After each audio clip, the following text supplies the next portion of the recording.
be drinking most of it tomorrow, probably. Oh, that's right. I think your microphone is on, just so you know.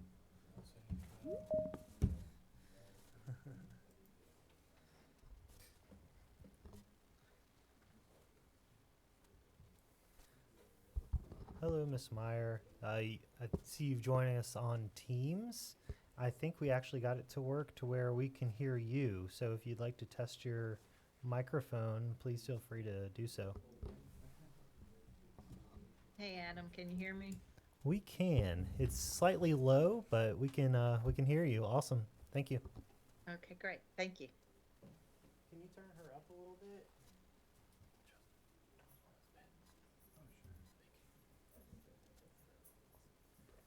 Are we gonna share? We're gonna do something tomorrow. Yeah. Okay. Thank you. Sorry. No, it's a lot of moving pieces. Oh, it's thinking about it. Hey, how you doing? Good to see you. Good to see you. Thanks for being on. Oh, sure. I'm sorry you had to reschedule, but I'm glad. I couldn't have made it last week. Well, the county clerk's office is Yeah. so that we couldn't. Yeah, oh, yeah. Oh, yeah. We couldn't just. Yeah. No domino calls at all.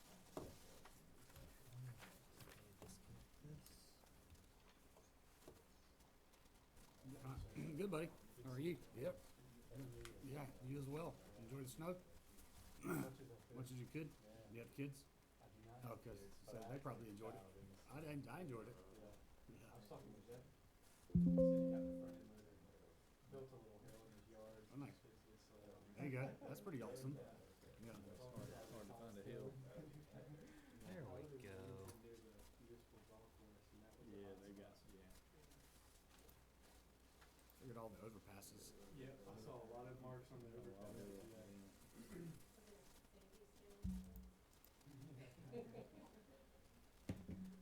Ready, Adam? So, yeah. Technology-wise, everything? Yeah, technology-wise, we are good to go. And we have Miss Meyer joining us online as well. And I believe she can hear us, and I believe we can hear her. So that's awesome. I did want to let everyone who's at our tables, our steering committee know, please, when you are speaking, make sure you're speaking right into the microphone. So feel free to, grab it, pick it up, put it right in front of your face so we can all hear you. And for our folks talking up front as well, if you can grab a microphone, when you're speaking, just so we can make sure we all hear everyone well, and if anyone listens to it afterward, we can hear as well too. Thank you all so much for being here. It's our 5th steering committee meeting. It's pretty amazing. The train is moving. That's right. Thank you, Adam. Ms. Meyer, can you give a online thumbs up if you can hear me?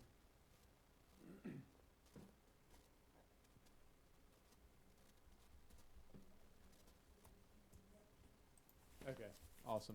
Sweet. Thank you, Connie. All right, well, as Adam said, thank you, steering committee members, for being here. This is our 5th meeting.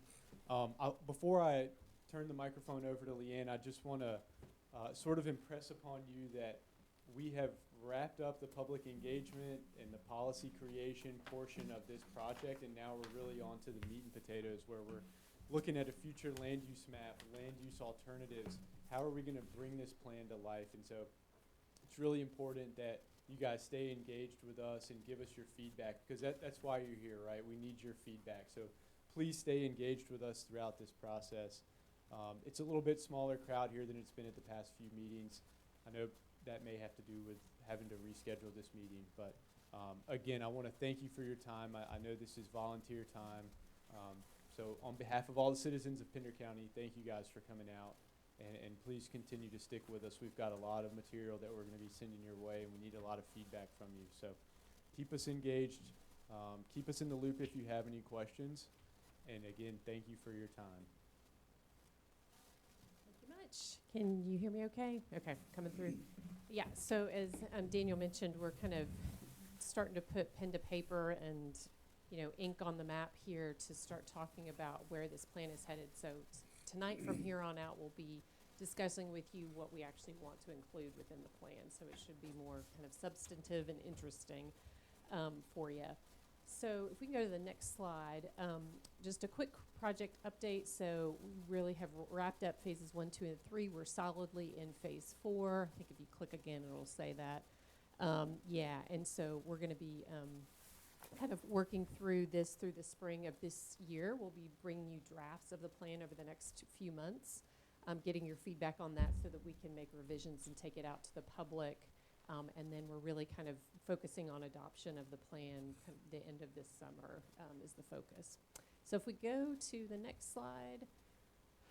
So just kind of a quick reminder, phase 2, we completed that community engagement window. All of that material is up on the project website if you want to take a look. The final fact book, part of phase 3, that's going to be soon published to the project website. You all have seen highlights of that over PowerPoint. There's just some fine-tooth things that are being revised, and then we'll get that plugged in. Phase 4, development of the land use alternatives and the modeling.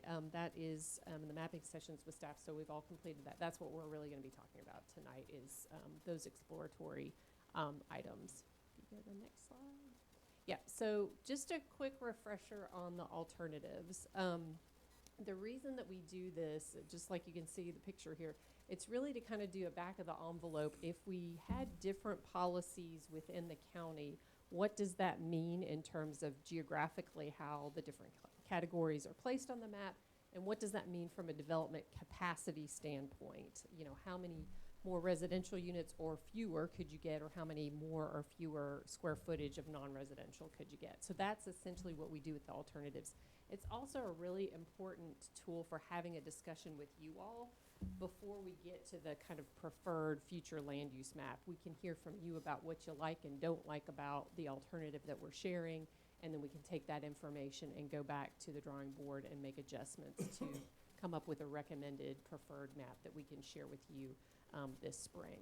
So one thing that you'll hear from me throughout the evening is the alternative that we're sharing tonight is not a recommended future land use map. It's a starting point for discussion. It's kind of our first cut at, we think we're getting this about right for this point in the process, but we want to have some more discussions with you all to see how it should be refined. And so you all are going to help us kind of think through some of those adjustments in comparison to the currently adopted map. So all of this builds, so we get public input, we look at the existing conditions and planning influences, we look at the alternatives that we're looking at tonight, and then you give us your feedback on the preferred aspects of the alternative, and then that helps us to develop the actual policies in future land use maps. So a lot of what you're going to share with us tonight is going to help us get a little bit more refined with respect to policy development as well as the map. If you go to the next slide, this is just kind of another way of expressing that. So we do the modeling, we get the feedback from you tonight, and we'll give, we can provide an opportunity for you to provide comments after the meeting as well if you want a little bit more time to sit on it. That's, again, really going to help us refine the plan goals and policies and adjust that future land use map in the way that we want to. So just a little bit of background about what we're doing.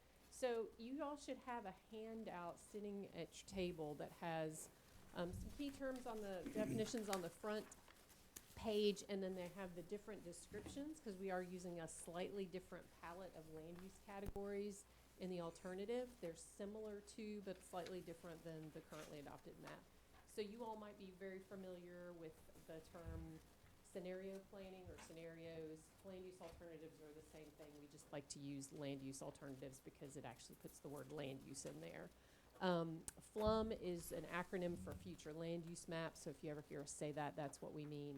And you all are probably familiar with, but just in case, floor area ratio, that's the calculation of the total floor of a building in comparison to the lot that it sits on. And so that's a calculation that we use in developing the alternatives to figure out how much actual non-residential development will go on a site. So those are just some of the pieces, because we give you some of the assumptions here about, what actually, how we went behind the scenes in the GIS and built these. Okay, we can go to the next slide. So anytime we do an alternatives exercise, we need to have a question that we're focused on. And for Pender County, this is our question as we explore the adopted future land use map. So that's our starting point, is what's in your currently adopted comprehensive plan.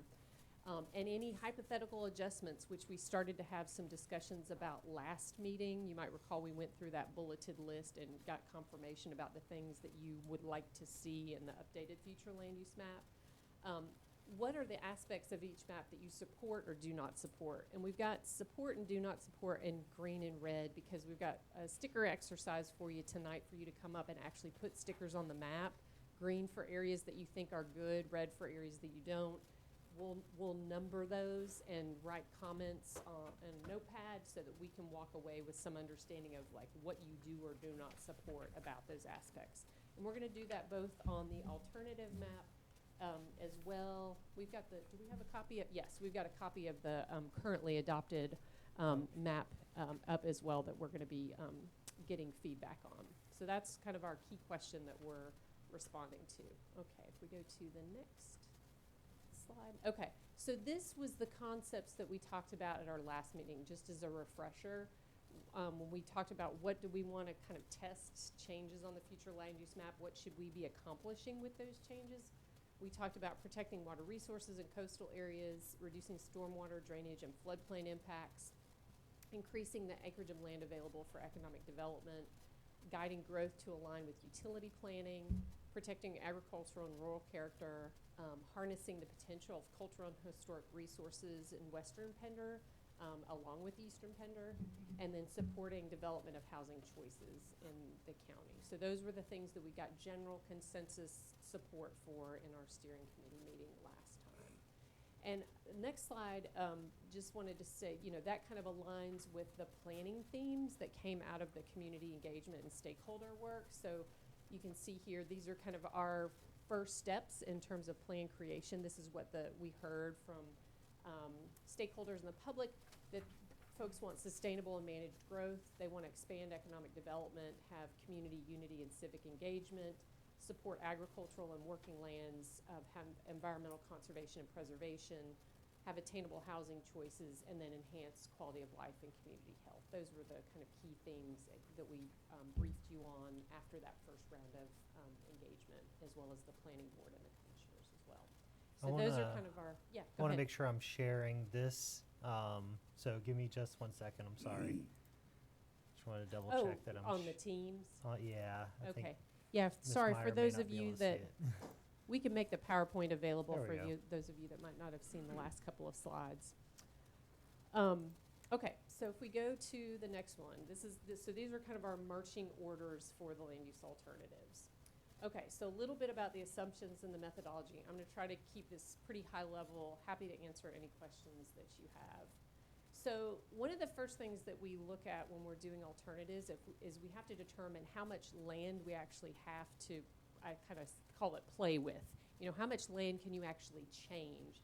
A lot of what's in Pender County, well, not a lot, but a good portion of what's in Pender County is what we call, you know, developed or committed. It's in a status that it's not going to change from what it is today. Either it's fully developed, there's a house on it that was built within the last, you know, 30, 40 years, and we're not really expecting that to change. Maybe it's a protected area or a park, et cetera. Maybe it's a commercial development that's, you know, been built within the last 20 years. We're not really expecting much change to happen there. So we go through and we work with staff on some assumptions about what's developed, what's developable, what could change, and then we also have kind of the municipal planning and zoning jurisdictions. We don't plan for their land, so we kind of, you know, zero that out in the methodology. So all the green, as you can see on the map, that's all the land we have to play with. So there's a lot. I mean, you all know this. There's a lot of land. Not all that land is great for development, but you have a lot of land to start off with. If you go to the next slide. So here's what we do. We make some assumptions about what's going to happen on each of those parcels that are in the green. So there are intensity assumptions. So we assign them each a color based on those guidance pieces that we were just walking through in terms of what we want to achieve with the new map.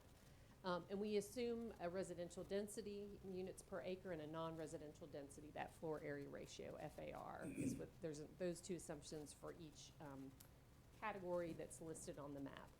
We also have what we call development constraint assumptions. So we assume some amount of open space is going to be required as part of that development. In some cases, it might be 0. In some cases, it might be more than that.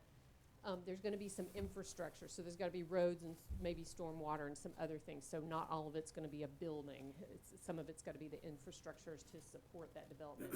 We also remove wetlands and floodplains in the alternative so that we kind of pulled that out. And that obviously takes a lot of the area out, as you can see from the map over here. And then we have some development assumptions. So for each category that's listed on the map, a certain percentage of it is non-residential, a certain percent's residential, and then we also break out single family and multifamily so that we have some distinction about some categories might have a mix, some might be solely single family. And so that's kind of the makeup behind what goes into the model that results in the calculations I'm going to share with you. So we call these the baseline alternative and the main alternative. So the baseline is continue current policies. That's your currently adopted future land use map. So there were just some minor adjustments to the existing land use categories in the currently adopted future land use map, but generally speaking, we followed that guidance that you have in your plan. There were just minor adjustments to update since 2018. On the alternative, that's the new policy direction that we're testing. So we have slightly different categories. Again, they align to some degree with what are in your existing, but there's some new categories as well. And they have different applied densities to test those concepts. Let me go to the next slide. So this is the baseline map. So this is your currently adopted future land use map. And you can see the list of categories here on the left side. Those are kind of all of the different painted colors on the map.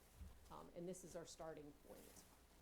If you go to the next slide, you will see those baseline assumptions. So I'm not going to walk through all of this because there's a lot here, but just want to make sure this was kind of transparent and available to you. You can see that each of those categories has an assumption for the density and the FAR, open space infrastructure, and how much of a portion of residential or non-residential development is included within each. And that's, again, based on the policy direction that's included in the plan. If you go to the next slide, this is the alternative. So based on what we have been hearing thus far and the discussion we had at the last meeting and the community engagement inputs, we came up with, again, similar palette of land use categories on the left side there, but slightly different, and you can definitely see some differences, and we'll walk through those in terms of the kind of map differences. One thing I did want to point out is, as we shared this with the staff team, there was kind of this initial idea that 2 of these categories we may want to flip, so we wanted to go ahead and just kind of acknowledge that first discussion point. There will be probably many others you all will share tonight. But we can take a look at those. Let me walk through the kind of capacity numbers, and then we can come back to the maps and start kind of looking at more specifics about what's changed. If you go to, so this is a map that shows the wetland and flood zone constraints on the map, and this is obviously really important because while most future land use maps don't typically include the environmental constraints on them, so people can get confused and think that the entire parcel in an area might be developable when that's not, in fact, the case, just given the site conditions on the property. So we wanted to prepare this map that kind of shows some of the limitations that there are, given what you all know. You have a lot of water in various places and wetlands within your county, and that's going to have an impact on future development as well. So if we go to the next slide, these are, again, alternative assumptions. So same thing as the currently adopted. We've got all the categories with the assumptions for each of those, and we're happy to pull these up if you want to look at the specifics. It's also summarized in this packet that you've got in your handout. Okay, we can go to the next one. Okay, so getting to development capacity. So we looked at both of them, and I believe the parcel data was as of sometime last year, if that rings a bell, Adam. I'm not sure if you remember the exact date on that, but yeah, we have to have a cutoff point for all the parcel data that we use in the project. So it's a little bit dated, but newer than the 2018 comprehensive plan, and that's what we calculate the development capacity information from. So if you go to the next slide. So just kind of quick reminder, we determine what's potentially developable, and then we remove open space and wetland floodplain, whichever's greater, and then we remove infrastructure, and then we're left with the amount of the site that could actually be developed. And that's when we apply those residential and non-residential acreage coverage, and then the densities there. So we're kind of carving out less and less of the site and what can be applied there. So this is for baseline. This is your currently adopted plan for each of the categories. You can see the breakout of residential units and non-residential square footage. At the bottom, you can see, and again, this is what I like to call the 500 or the 1,000-year build-out. You know, this is not something that's going to happen anytime soon. You're not going to get 248,000 units in the next 20 years. This is the total potential development given the land use classifications that you have. So, you know, almost 250,000 units potentially, and this is kind of a gross, again, kind of, you know, high-level analysis, and over 88 million square feet of non-residential that you have capacity for, given the policies that are on the plan. A lot of this, you know, will never come to fruition because of, you know, more extensive site conditions or landowner willingness, not interested, et cetera. Okay, if you go to the next slide. So that's that summary there. And we did some breakdowns by some, this is land use category, but these are census designation places just so you could carve out and see some of the more specific areas and how many were included. I'll show you that summary table in a minute. For the alternative, when we calculated, what we got was slightly lower residential capacity for units, and a little bit higher capacity for non-residential square footage. Now, the one thing that I'll say about the slightly lower residential capacity for units is that it's lower than the currently adopted future land use plan. However, there's a slight difference in terms of the amount of multifamily versus single family that's allowed. So that's kind of a difference. And when we say multifamily, we're not necessarily talking about apartment complexes. We might be talking about a duplex or a townhouse development, that sort of thing, not necessarily stacked stories. So less residential capacity in the alternative, more non-residential capacity, and slightly different mix in the residential. Okay, you go to the next slide. And then again, this is just kind of the breakdown by each of those census designated areas. If you go to next slide. So this is just showing this in a different way. So you can see that comparison of the residential units, baseline to alternative, and then non-residential square footage. So a little more. This one's a little bit misleading because it doesn't start at 0 like this one does. So the difference is not quite as high as it's showing, but there is a difference in that capacity. If you go to the next slide.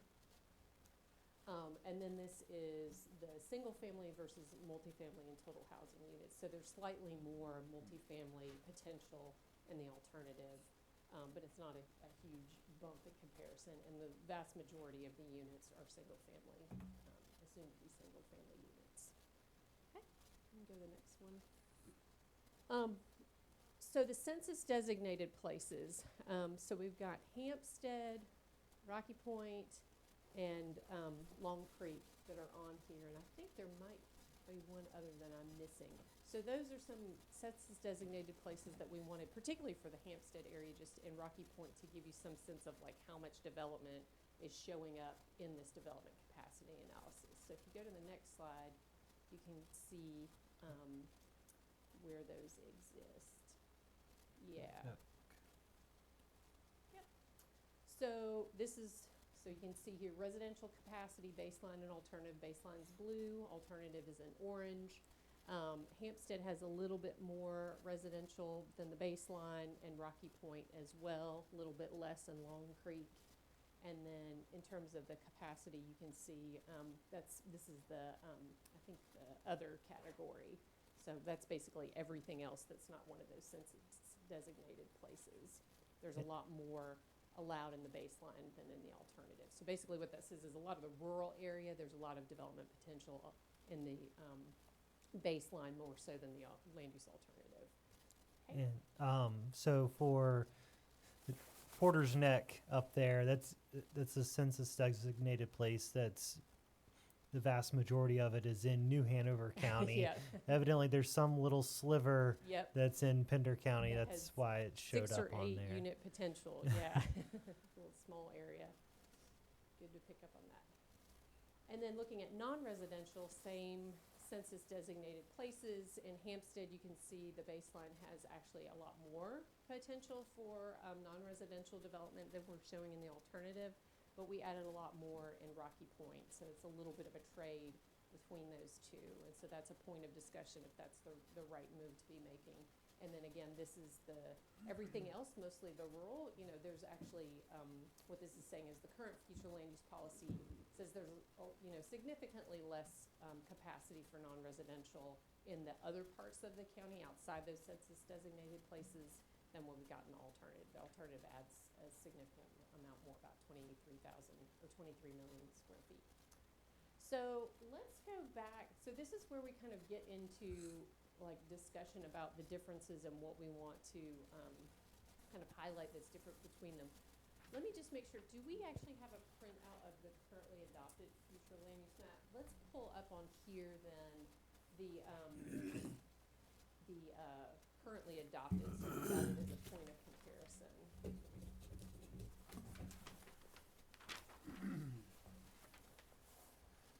I'll just kind of walk you around, and maybe, can you all see this pretty well from here? I'll move it a little bit closer. And sorry for those that are, maybe you could kind of do your cursor around the areas as I talk about them, Adam, so people that are joining remotely might be able to kind of follow the discussion. Would that work? Yeah. Okay. All right, so I'm just going to kind of walk around the map and talk a little bit about the differences in what's shown.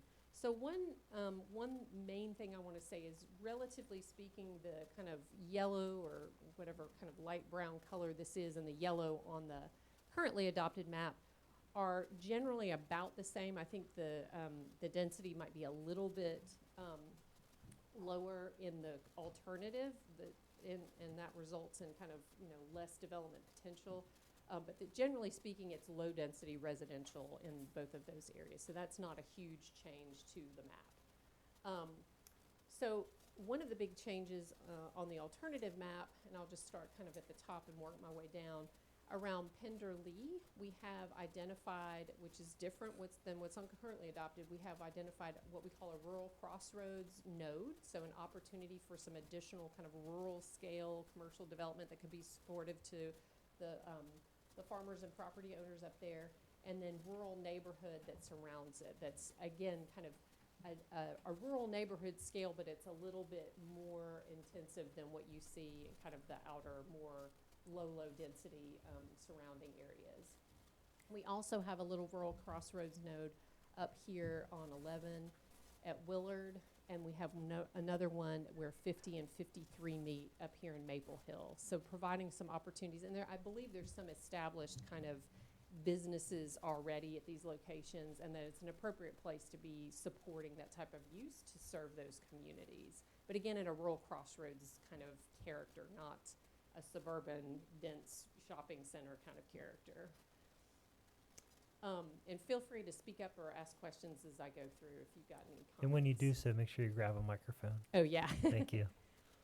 Okay, so then coming down, we're going to go down 421. So one of the things that we know is that there's planned infrastructure, particularly sewer, kind of coming up to around Malpass Corner over the next 20 years or so. And so this is the corridor where we anticipate, that Malpass Corner south is where we anticipate a lot of development potential coming in. And I think that's one of the places that you really want to be kind of super focused on, because what happens there is really important.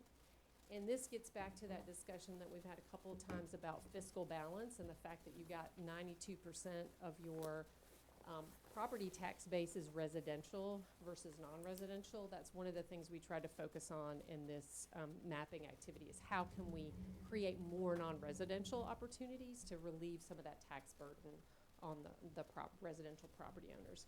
So on the south end, we have the Pender Commerce Park is down here. We have expanded that pretty significantly. That's light industrial. Actually, in this one, we call it economic development area, so we're a little more flexible about whether it's light or heavy industrial.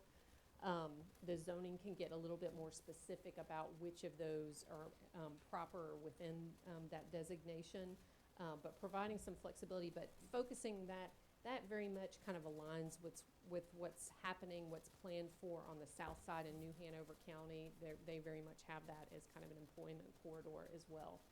And then moving up 421 and along 210 and kind of moving over to Curry, but not quite as far, I guess partially over in Curry, we've got the rural neighborhood designation, so having opportunity for slightly more denser development, and I can tell you more specifically. Let me use my cheat sheet here.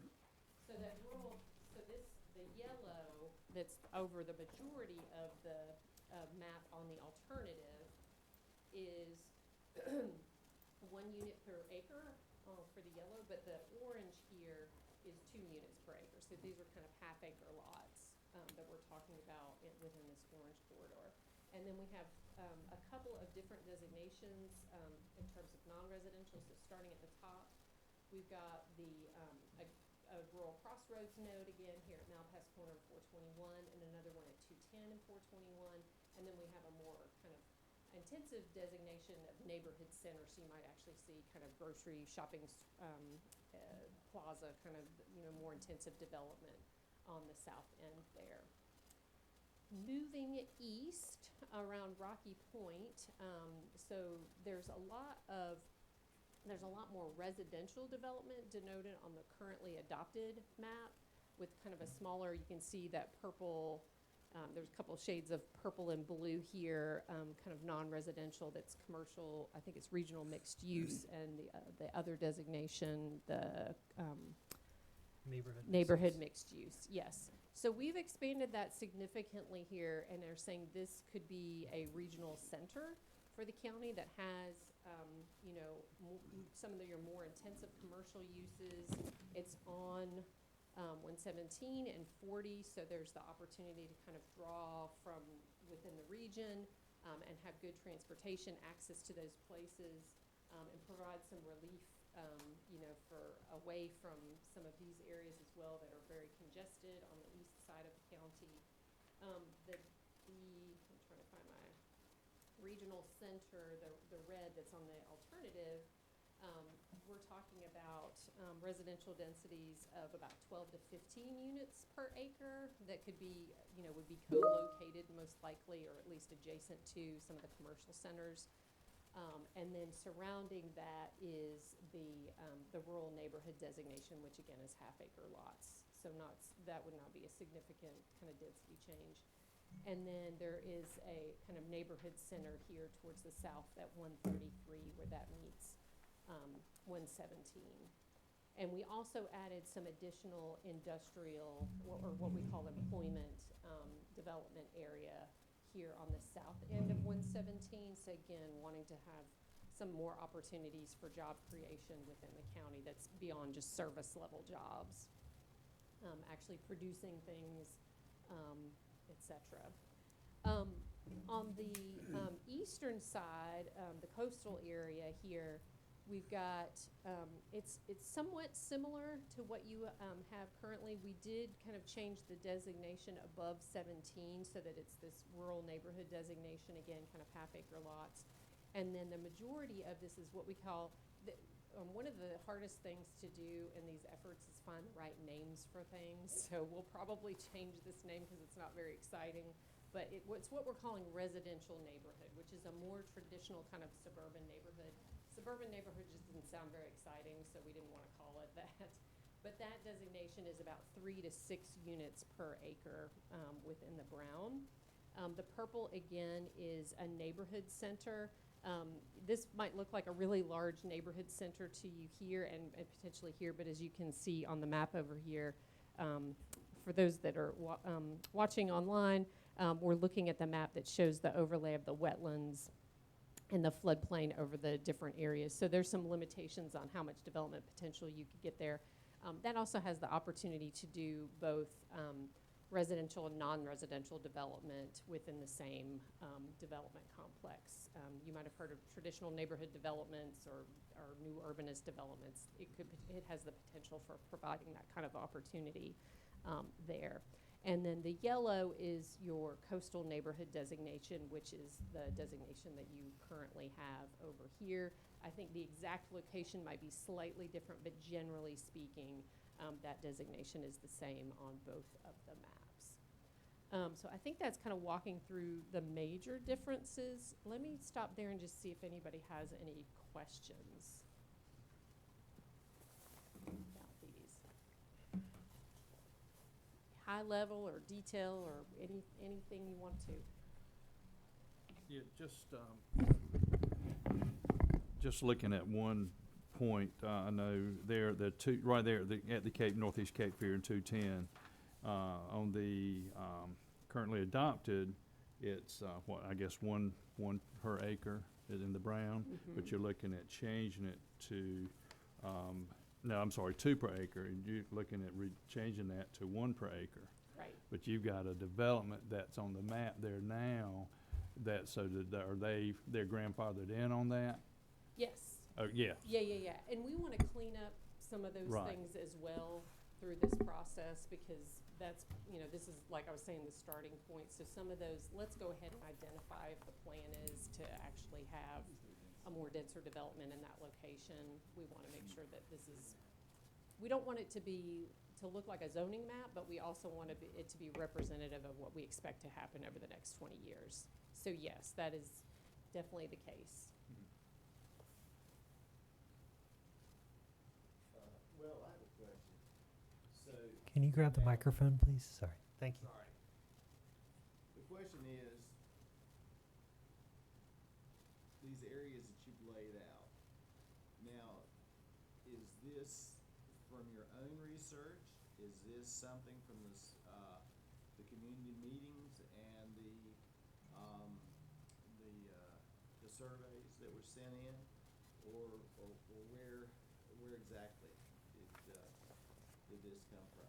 All of the above. So we did have several communications with the project staff team where we sat down and looked at maps together and identified places where it made sense to be making adjustments based on the feedback that we got from the public.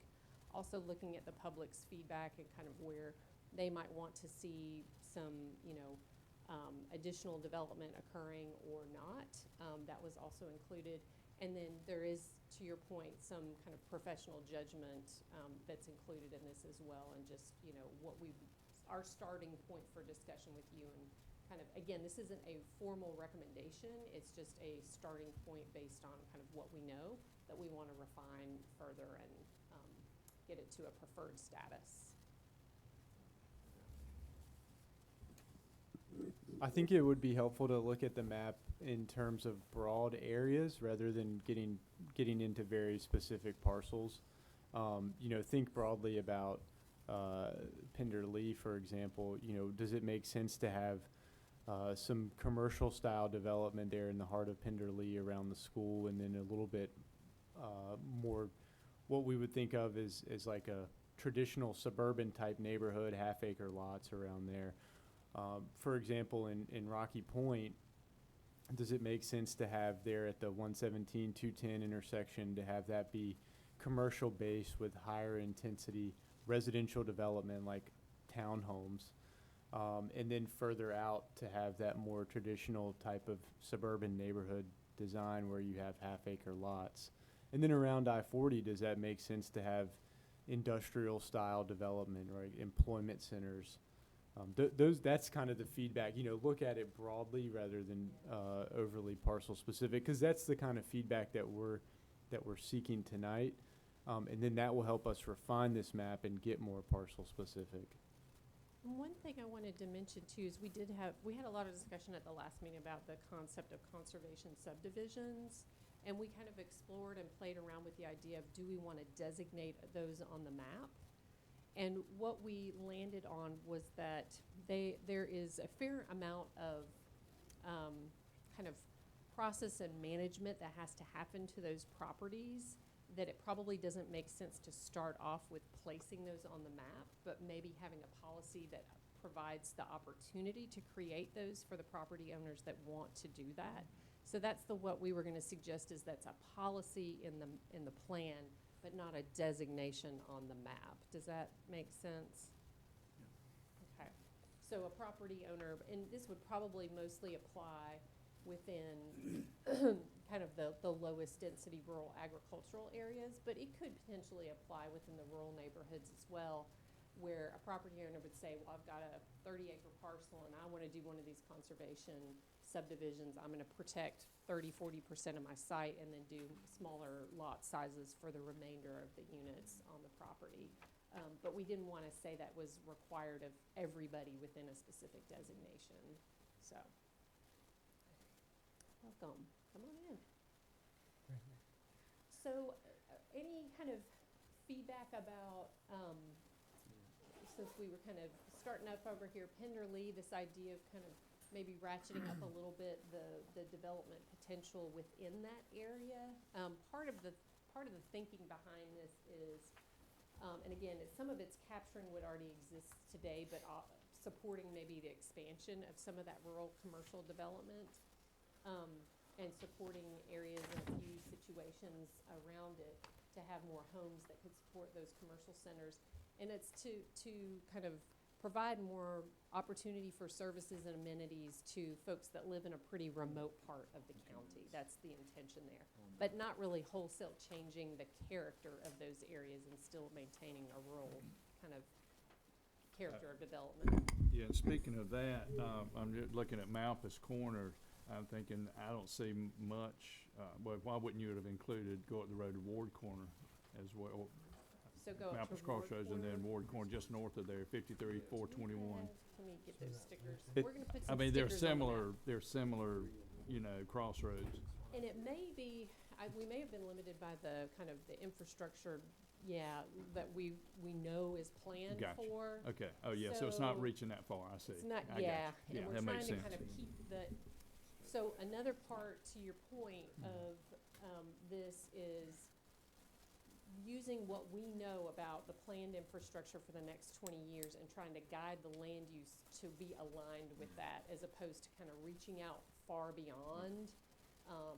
Because we want, what we heard a lot of in this process is that the infrastructure, sewer, water, and transportation is not really aligned with how the growth's coming in, and so having them a little bit more aligned was the focus on building this. So, And yeah, I just wanna wanted go to- ahead and put this down though, just to note it. And what was the cross, the other cross Ward street? Corner was, yeah. Ward Corner? It's just Okay. the next, the and next main road up. That makes sense, because if the sewer's not running up, you know, that far north, it wouldn't be feasible.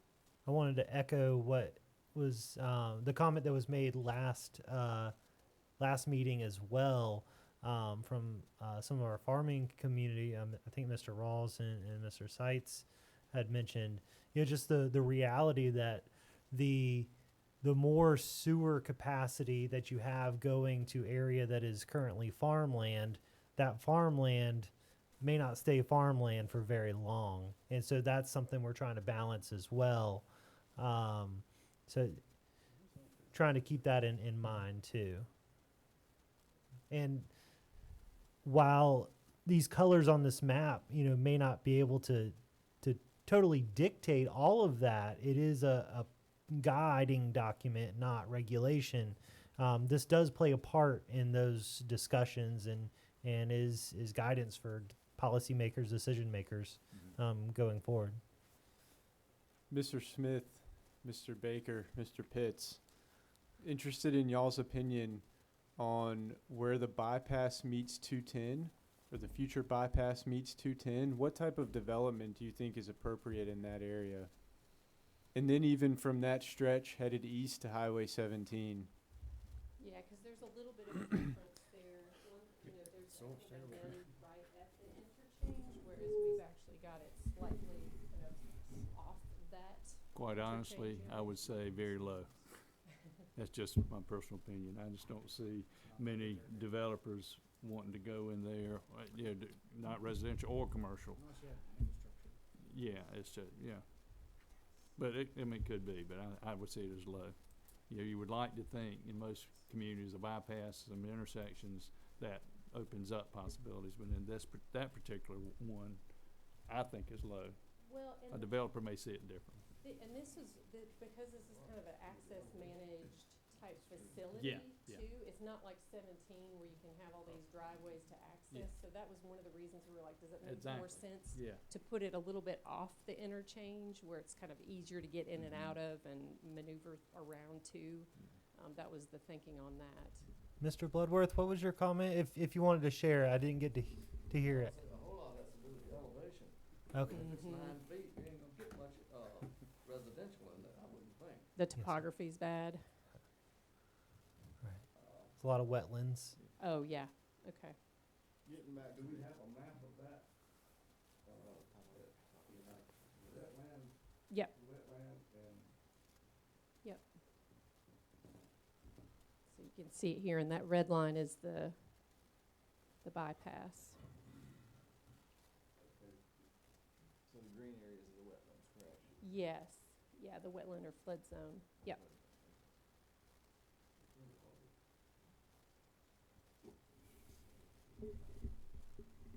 Yeah, it's showing, you know, where the power lines come through there, that's showing wetlands, looks like that Green Street right through there, I would have to say. Right here. No, keep going towards the red area. Oh, okay. So you're talking about, 210, okay, no, you're, 210 where, Island Creek Road meets. Keep going down. Okay, keep going, toward, another way. this Right. way. Oh, you're talking about the interchange area, right yeah, here? the Yeah, inter- yeah, yeah. yeah, but- Sorry. But yeah, where the power lines come through there, it's Yeah. low, Yeah. it's a wet area. And also, you know, just east of there, the new school being built, just off the bypass. You can see the mountain of soil that's there to make that developable for that school. I mean, it's tremendous. it's amazing. Yeah. I mean, how could people be feasible, there's all that much dirt and, get the land and get ready to do that. Another thing around Rock Point, where's all the sewer, where, does it show us, where a sewer line runs through Rock Point? So this map doesn't show the sewer line as it runs through Rocky Point, and I believe we're kind of getting some refined utility maps that are in the fact book. That's one of the things that we're doing to finalize that. But our understanding is that the kind of the top level of development that we're showing here is kind of the northernmost point that the sewer would be supported over, that's planned for over the next 20 years. So again, that's kind of along 421 and along 117, that's kind of the governor, so to speak, about how far north we're going with it. Where's the sewer area right now, though? I mean, it's like, get to the schools and the intersection. Right. Is that the extent of it right now? So I will defer to those that know more specifically off the top of their heads. There's a sewer line that connects to CFPUA at the county line, and it runs up to about the 210 intersection, about to the Tractor Supply there. But it's reserved for commercial development and for institutional development, like the school, like you said. In terms of how much of it is being used, I believe there is plenty of capacity. I think the thought when that sewer line and when that connection to CFPUA was made was that was going to be an economic development driver. It was going to drive sort of commercial and industrial development in that area, and it hadn't necessarily played out that way. Well, all these houses that are projected to be built right now, I mean, hundreds, they Thousands. all gonna be on septic tanks? No, sir. Most of them have package plants, which is well, the ones in Rocky Point, the two neighborhoods specifically, Lanes Ferry and Falls Mist. So sort of like sewer systems that are specific to their development, not centralized or a public utility. Yes, sir. And I'd be interested to, there are policy documents in the existing comprehensive plan that talk about, how that may not be a best practice to have a lot of package plants scattered throughout the county.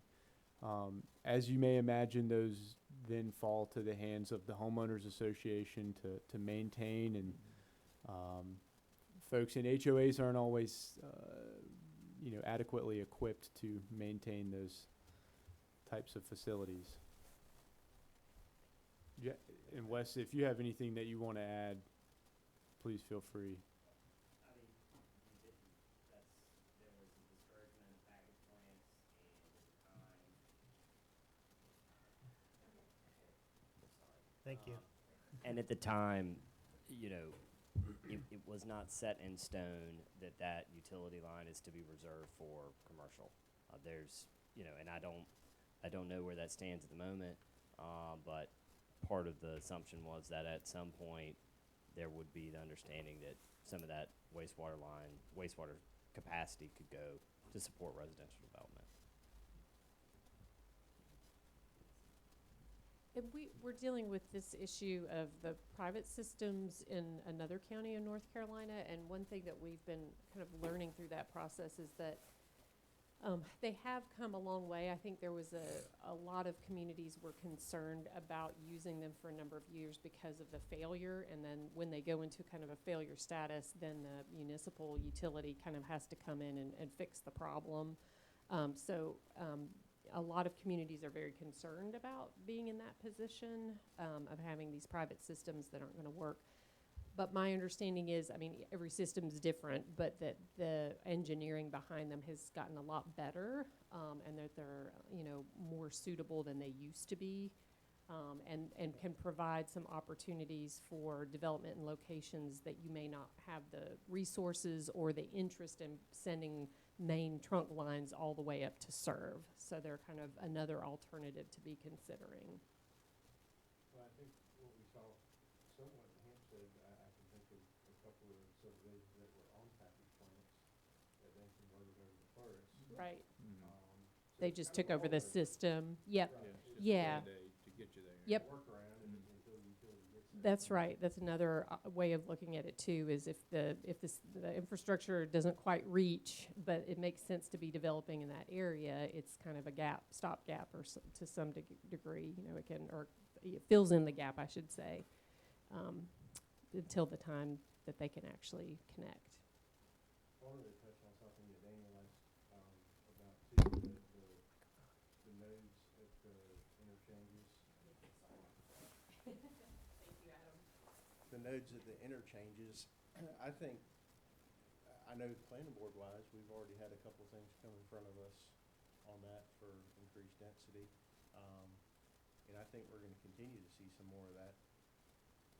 I know the section of land there south of 210 that runs all the way down to the Blake Farm area, there's a lot of connector streets and collector streets and whatnot that are proposed to run through there. And just from a growth standpoint of coming out of New Hanover County, I think that people will find a way to fill that all in. Okay, so you think that maybe not having some sort of center around the interchange here at 210 is probably not right, that we probably need to have something shown there, is that what you're suggesting? I think there's a lot of interest in that area. I actually own a piece of land right there, and there's already been interest from different people approaching us on that. And again, I know we've already approved something up there on the Hoover Road interchange as well. And that's this one here? Yes, ma'am, I believe so. In the corridor running from the bypass interchange on 210 all the way back to the Food Line stoplight, I think there's been a tremendous amount of interest in a lot of that road fronting. Yeah, I know there was a lot of growth there, especially if they can tap into the tourists. It has some drainage issues too there. Oh, yeah. Yeah, and that's where this gets a little tricky, because some of this is the color on the map for what's appropriate, and then there's the policies and development regulations that actually limit what can actually happen on that site. So you might have less development because of the site conditions, but it still allows for some portion of the site to be developed at a more intense use. It's the same way with that corridor running on 117 through Rocky Point. It's terrible drainage out through there. Yeah. I mean, with the existing places there, Yeah. particularly their own septic tanks and stuff like that. It don't take much rain to have a problem out of it. And the road ditches flood and there's no drainage. Mrs. Lynch, just to be clear, you were talking about from the bypass east to 17, is that correct? Yes, sir. Yeah, right there by Holiday and, Towards Hampstead. yeah, Hampstead, yeah. Yeah, logically, like you're saying, where the bypass meets, 210 would be a prime, area for commercial or industrial because of, accessibility. And don't get me wrong, what you've done on the maps there, I think is an excellent idea. I was just curious before as if it was something that you guys as professionals came up with, and of course, you know, versus, people filling out surveys, because to be honest with you, I don't see people filling out surveys to be that intense into it and to have that much knowledge of it. But yes, you know, 421 corridor with commercial, industrial, that's excellent. I mean, even the higher density there in Rocky Point, if you're gonna have high density, that close to 40, and 117. Now granted, the traffic at 7 o'clock in the morning, trying to make a left-hand turn on 210 off 117, it backs up. A good bit is a pain, but, you know, and it's only gonna get worse, of course. But my concern is, of course, on secondary roads, more so. Like if, I know you guys live in Hampstead, trying to get out at 8 o'clock in the morning, get on 17, if you're like in Slough Point or any of those roads like that, it's kind of a nightmare. You either have to go later or earlier. Or wait. So if we can, you know, if we can learn from previous mistakes, then that would be, I think, an excellent thing.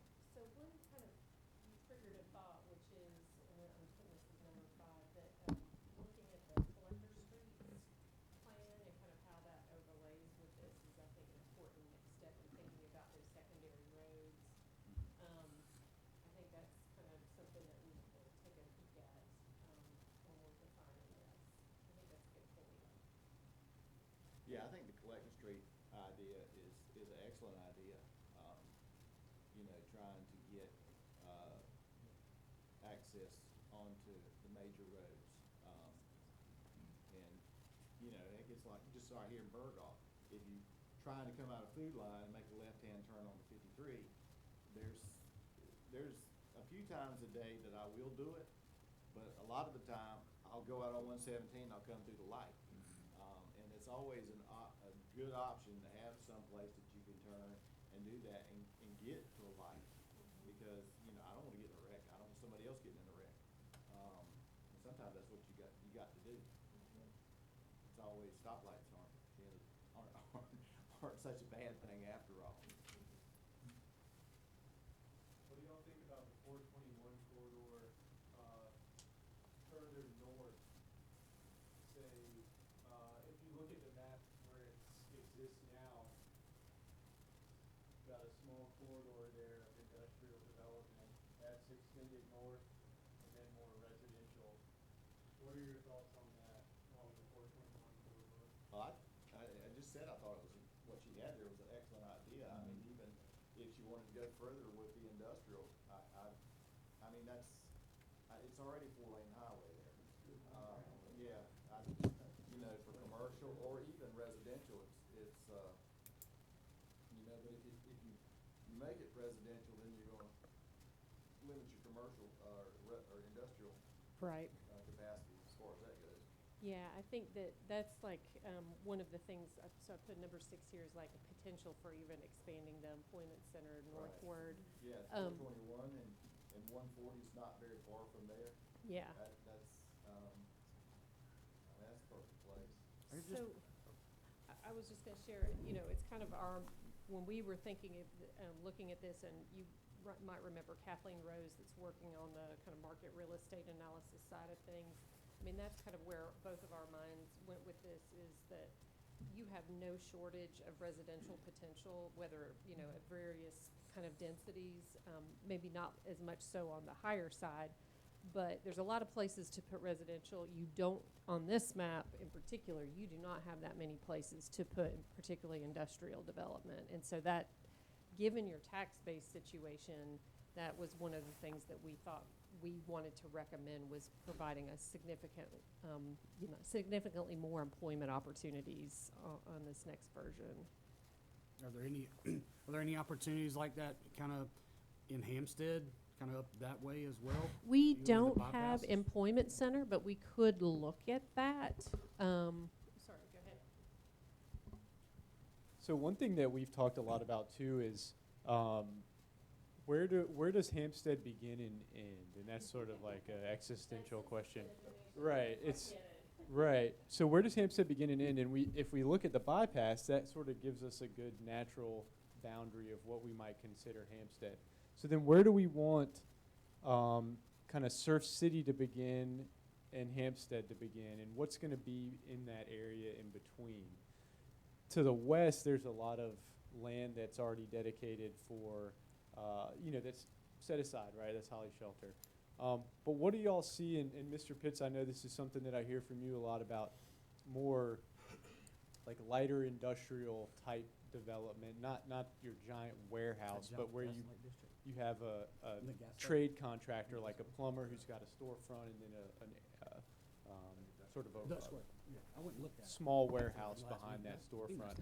I mean, do y'all see that as ideal location for that? Because there's obviously not going to be large-scale residential development in this area because it's already protected.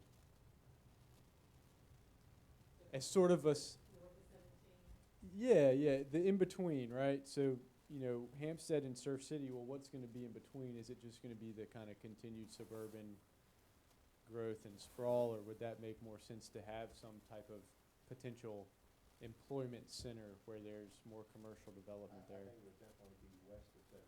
I don't think you're gonna have anything east of 17 like that. Right.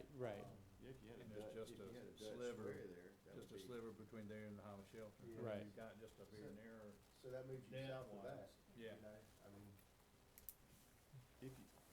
Maybe if you had, I'm sorry, Pitts, I'll say, maybe if you had a, area there west of, the new bypass that you could put a Dutch square in. Well, that's what I was thinking. See where the light yellow touches the green, touches the Yeah, brown, yeah, right in that that's- little pocket Yeah. where they all Yeah. merge together? Right there. Yeah, in that area there, access to, The bypass, 17. bypass. Yeah, If you get go north, going you go south. Toward Jacksonville, it would be. That's kind of what I was thinking. So a lot of that area behind behind the schools there, DOT owns some of that land, and we Hundreds of inquired acres. to them about, are they interested in selling it, or is it going to be redeveloped? Maybe- And is the it school doesn't right sound there? like they have Is that plans to right? let go of that Maybe. land. Okay. School's right there where it comes in, so I think Can we tie it to- you could get, so well where it was because could get, Yeah. sort of in a central location. Why don't they just give us a little bit of Holly's Shelter?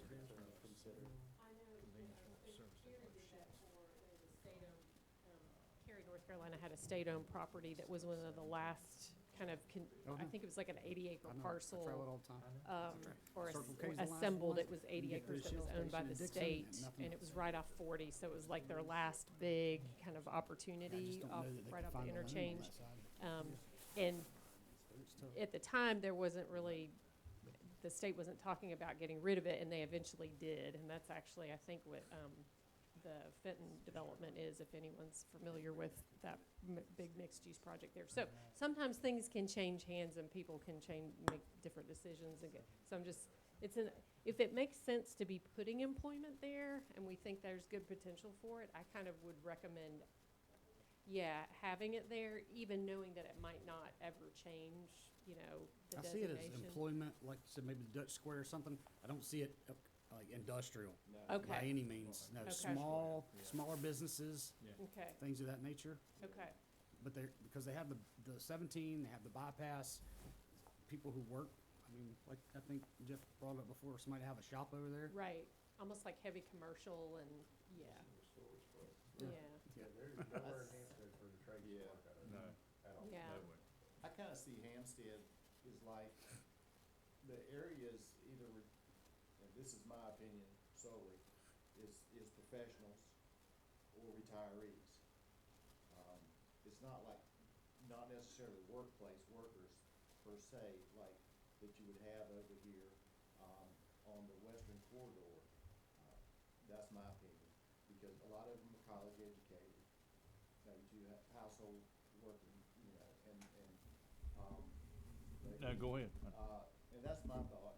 If you had industrial more towards areas where that you have people that are more likely to work there, you don't wanna put something industrial on this side of the county, and then have to import people to work over there. It's best to kind of put industrial where you have people that are more likely to work there. Now granted, even in industry, there'll be some, professionals, but, you know, theoretically, you would think that the most of the people would be workers, that are not necessarily college educated. That particular group of people, college educated. Yeah, I was just gonna agree with you, because, yeah, I love that, because as we draw, into the industrial, area, we don't want the workforce to come from New Hanover, we want it to come from Pender. And so give those developers an opportunity to build affordable housing for your workforce that's gonna go to that industrial area. And I think the thing in Hempstead was kind of more like, there's nothing, I mean, obviously we could use a lot more restaurants and things of that nature, but there's no, like, I think you said, all you get's, storage units, storage facilities. I mean, really, it's almost like a little mixed-use area that's not industrial, light commercial, something of that nature that, you know, people could use. I'd love to have a shop there.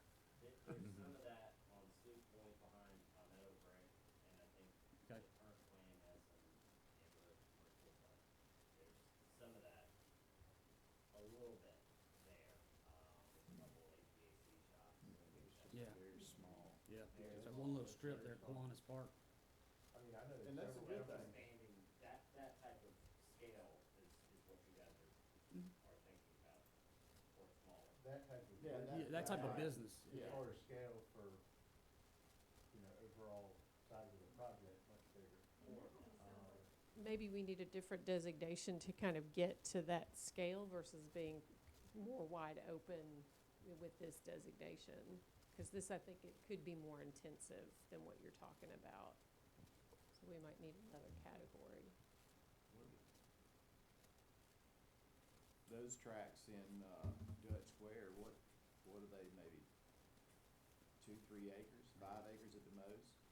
I don't know if they're that big. No, yeah, it's like There's probably- Port City may be the probably at biggest least one. Yeah, that's what I was thinking, 2 to 3 acres. I don't know if any of them are, there might be some that are 5 acres, but, I was thinking 2 to 3. And that would be, you know, perfect size. Maybe even a little smaller, but, you know, because you're gonna have aging housing there, so you're gonna need the services. And that would be a great opportunity for that, instead of having to bring people out of New Hanover County to do your work. I wanted to ask Miss Meyer if I know it's probably difficult to capture what you can through Microsoft Teams, but did you have any thoughts you'd like to share? And we might want to put the alternative map up too, so she can be looking at that. Yeah, it seems like a lot of the comments that I'm hearing are ones that are echoed throughout Hampstead, Porter's Neck area, is that we don't have any place to eat, but we have a ton of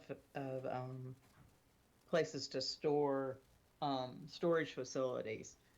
And if we had some kind of designation that could pinpoint, and maybe you can't do this, pinpoint or target things like restaurants, retail, things that take us out of Pender County and take us to New Hanover County, especially if you're talking about a Dutch Square off of 17. I think that's an excellent idea. But then you don't have the food other than fast food to support it. If you want to attract the dollars, if we could have some designation for specific types of businesses that would be beneficial for this area, and maybe you can't do that. Well, I was I just, also wanted to say on 421, I totally agree because I go out that way quite often and I see what New Hanover County's doing, and I see Pender County has a huge opportunity right there to keep on extending those kind of industrial parks. And there is no housing right now from the New Hanover County side for those people that want to work in that environment. So, there's a lot of potential there. You're close to the ports, you're close to 40. It makes sense. And those are my observations. And one thing, Ms. Meyer, the area that we were talking about, I think the consensus is it's a good location for like a Dutch Square type, because it's kind of off the beaten path. If you're talking about restaurants and stuff as such as that, then I would personally think that maybe on 17 in that area would be an excellent area for restaurants, versus, like a Dutch Square type deal that's off the beaten path. You wouldn't want to put a restaurant over there, per se. I don't know if you could see that or not. Right, I agree. I thought y'all were kind of saying the Dutch Square would be maybe in that DOT area that's owned right now, close to the bypass, but No, it's- accessible from the collector roads to maybe 17. Today, there's absolutely no reason I'm going to take a right turn and go to Hampstead. There's like one or two restaurants, and that's it. Everything else is fast food. Gotcha. Yeah, I think. But yet, you've got the majority of your population right there. Yeah, even if where we labeled where the green is, where the school is, that yellow area, even if that was like, I'm just using like little, not necessarily strip center, but we have restaurants included, you have, and I say not, like family restaurants, not just, McDonald's and stuff like that. And could you use the like Dutch Square area more in the brown off of the, either further south, just the pure brown where the bypass is going, any of that land? like down here? Well, yeah, even further towards the purple, right, kind of there and all the way through there. Anywhere there would probably work. Because you keep your restaurants and your retail more on the 17 where your Yes. population is, and then have, still, I'm all for the idea of a working area, shops or businesses like that. I mean, obviously I don't want Caterpillar business in there, keep that over on the 421 type, but smaller businesses, I think would go well to service something in Hampstead, and do keep you want to keep the restaurants near the people. Yeah, in areas like that, you don't need frontage. It could be, like I said, it could be off the beaten path. As long as you have good accessibility to, like the bypass. Now, I don't know if Hoover Road's gonna extend on past the bypass somewhat, Mr. Adams? It goes, I hadn't been down to Hoover Road in a while, so it goes. Oh, it does? Okay. Okay, cool. So I was thinking about how to characterize some of the feedback you all just provided, because I think it sounds like in some areas we would be okay with fast food and, kind of the non-local establishments in some of these designations where there's commercial included, but some areas we wouldn't. And one of the ways we could do that would be to have specific policies that state that. So we wouldn't have it applied at the land use category level, but we could have policies in the plan itself that kind of maybe align with the map that say, some exceptions, like in this category, we really don't want to see.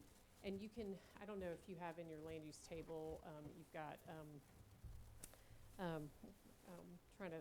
I'm sorry, it's late and I'm forgetting, drive-through establishments. If you've got that separated out as a use, that's one way that you can say this is an area you don't want those types of developments to be occurring. It's when it gets to local versus national kind of establishment, we don't really have the ability to make that legally. We can't say, you know, that mom and pop shop can go here, but somebody that's owned out of a place in Kansas City can't. You know, that just, we don't do that this way. But we could talk about the character and the type of use that is appropriate in different locations. We could kind of get at it from that standpoint. And one of the things that we'll end up talking about as well, it's not fleshed out here, but we want to pay attention to placemaking and making sure that, you know, we are building, you know, quality character in all of these different color designations that we're looking at. And so I don't know if you have any early ideas of the types of things that could go into that. Just a couple of examples maybe. Yeah, I mean, you typically have building blocks, and you can talk about particularly some of these. I'll pick on the neighborhood center. So, you know, that's an opportunity to get away, particularly along 17, from having your traditional strip commercial development. I'm sure DOT would love to not have more and more sidewalks lining that road, but you've got some acreage collection here, some assemblage that you could actually have, you know, one driveway that leads you up to a development that you could actually put some fairly intensive uses there, and maybe even have some residential as part of that development that's not all kind of stripped line along the frontage. You could still have signage, you could still have visibility to the property, but you're not kind of stripping it out. So that's one of those. And it makes it a lot more, to Adam's point, you know, you can create a more walkable commercial center by doing that, as opposed to just putting it all along 17, where most people are not going to be super excited about walking down the road on that sidewalk. So that's one of those ways that you can create some of that placemaking opportunity. Travis, on Island Creek Road, where it goes to Hanover County, is there any opportunity to maybe transition? Because when you cross over the county line in New Hanover County, you're in an industrial zone, Right. and we've got residential right up through the county line there. Right. That's a good question, and I know there was some flooding in that area after Hurricane Florence. I think most of the flooding was on the north and west side. right. I think it gets higher on the. CC's Island Creek Road right here. Right on Island Creek, you hit right there, that subdivision there on the There's a- right. I forget the name, but right Wiley there. Four large Yeah. neighborhoods right in Yeah, Wiley Branch. not all of it, but.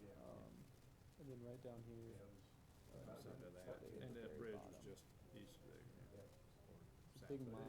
Used to be and- industrial Yeah, but- when there was that bridge. Is it? Yeah, yeah.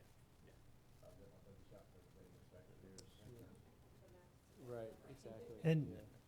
Miss Meyer had put in the chat, is wondering, yeah, I think going back to the placemaking part, we've had conversations, Miss Meyer and planning departments had conversations about maybe some like historical overlay districts and things like that. I'm not sure, you know, that could align with the placemaking, you know, strategies as well, potentially, right?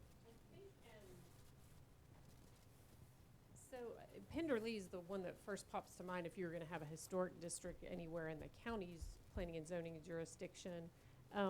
Typically, those are applied in municipalities, but just because by nature of the fact that's where the original settlements were and their older developments. Outside of Pender Lee, I'm not sure. I don't know. Are there other ideas for places where it would make sense to kind of protect the historic pattern of development or structures that exist there? Scotts Hill has a really great Okay. old historical site that Miss Myers is very familiar with. What is that? Poplar Grove, right. It's on a relatively small tract. It's close to the county line. Actually, Leanne, if you could, for reference, we have like a zoomed in version. Could you show where that is? Yeah, right about, At the bottom. Okay. yeah. So it's, yeah, right there. Yeah. So Yes, I'm gonna Poplar Grove. put that- And we have Abbey Nature Preserve as well that we've been, you know, trying to ensure retains its status. You know, it's a park. It's where people go to just walk and relax. And we don't have that much of that environment, even though we have Olive Holly Nature Preserve, whatever, or Holly Ridge Shelter, whatever. Um, we're kind of losing a lot of what we've had in at least in Scottsville. For Pender Lee, I'll just share that you know, doing there, it's a trade-off, because when you put those kinds of historic districts in place, what it means is there are new regulations that apply to those properties. So some landowners are not necessarily excited about that aspect of it. They might be comfortable enough with the focus that it's intended to kind of protect the character of, you know, structures and sites in the area, that they're willing to do that and apply it to themselves. This is, I would say, not in any kind of threat from what we're seeing from development standpoint of kind of significant change, so we wouldn't necessarily jump to making that recommendation, but it's definitely something that could be considered. It is a very unique place in the county, and in the state even. So I could definitely see from that standpoint considering it, but there, like, you know, anything else in land use planning, there's trade-offs. So are you backpedaling a little bit on your designation there? No, I'm not backpedaling on the designation. I'm just asking. I'm saying, Because I'm saying, they're at the center of Pender Lee, and yeah. that's a planned community. Right, I'm saying applying additional zoning regulations of historic preservation nature on top of the traditional zoning. I wouldn't go for a hard sell on that one, because I don't think there's a lot of threat. If Pender Lee was like down here with it, where the infrastructure's coming in, then yes, I would say you probably need to protect that, because that's gonna change really fast. But I think up here, you just don't have the development pressure up that part of the county like you do to the south. Yeah. Yeah, the same landowners, without it, they, 4 years ago, they did the right thing. Incorporated? Well, that's one way to control it, right? Are you all comfortable with kind of, let's go with the big one here, with the rural agriculture to just kind of staying the 1 unit per acre, that kind of, I call it the golden acre rule. It's most everywhere in the southeast. Most of those, you know, kind of the hinterlands are usually about an acre density. So that's what we're sticking with here. Any concerns about kind of on the higher end? And there was a note on the one map that there was kind of discussion about trading.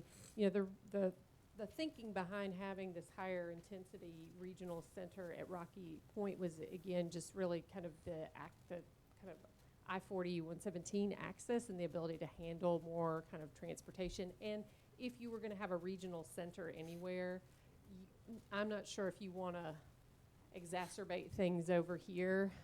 So that was kind of the thinking, but also provide some opportunities to have the potential for more restaurants and other types of commercial uses to provide those services to the folks in Hampstead, but not draw it in from everywhere else. I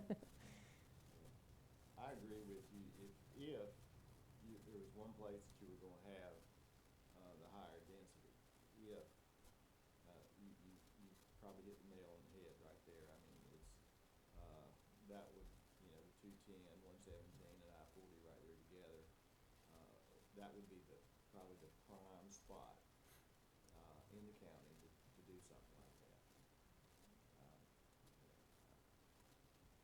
I don't necessarily agree with it, but I was just saying, if you were Right, gonna do it, that right, would be the prime right. spot. Should we put a bypass around Rock Point? That'll be more one day, probably.